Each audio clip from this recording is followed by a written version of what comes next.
education instructors to the KDFWR's Instructor Training YouTube channel.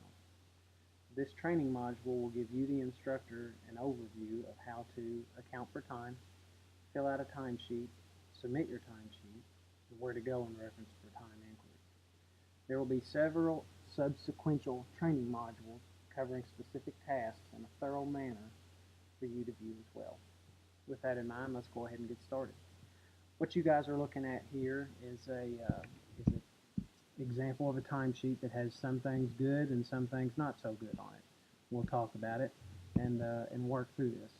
My first tip for you as an instructor is to keep a book, like a journal, if you will, of times, dates, and things that you've done for your time as a volunteer instructor.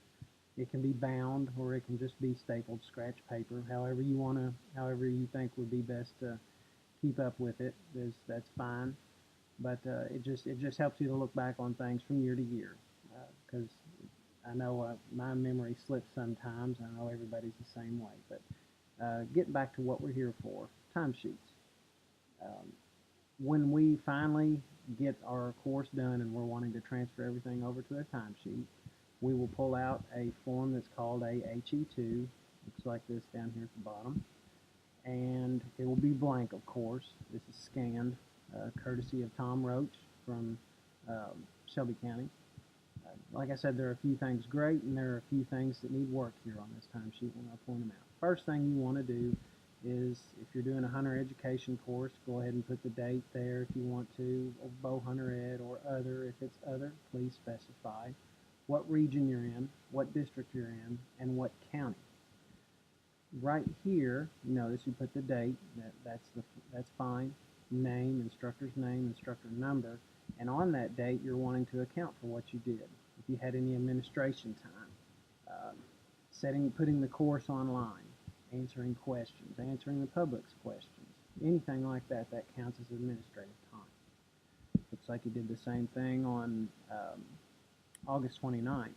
But here we run into a little thing that's not acceptable for these particular forms. Every entry in the date has to be in the same month. It's not a big deal. In this case, we just have to get another form and have Instructor Roach fill out another form for the month of September. It's not a big deal at all. But basically what you're doing is you're dividing your time into preparation and travel, classroom time, the time that you did the lecture portion, the range portion / the field portion, which for range days, that's would be where you put your time in. Administration, the time that you spent entering in the results. And range construction, time that it took you to assemble the range and get the range put together. Then you, the instructor, signs here. Then the time is totaled up down here at the bottom, which it isn't yet, but you would total your time down here at the bottom, and then you've got your subtotals here. Then you total up all your subtotals for an actual total on that sheet.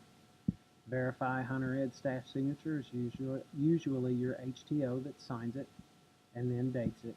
And then the form is submitted to your HTO so that they can log the time and account the time, and that time will go into your account. Like I said, if you guys have any kind of questions about these, please feel free to ask. I know that if there's anything you want me to go over in the future, leave it in the comments section. I'll be glad to try and answer them in the future. I'd like to thank you for taking your time to review this module. If you have any questions, please don't hesitate to ask me at area code 502-352-0550 or email me at dan.wilson@ky.gov.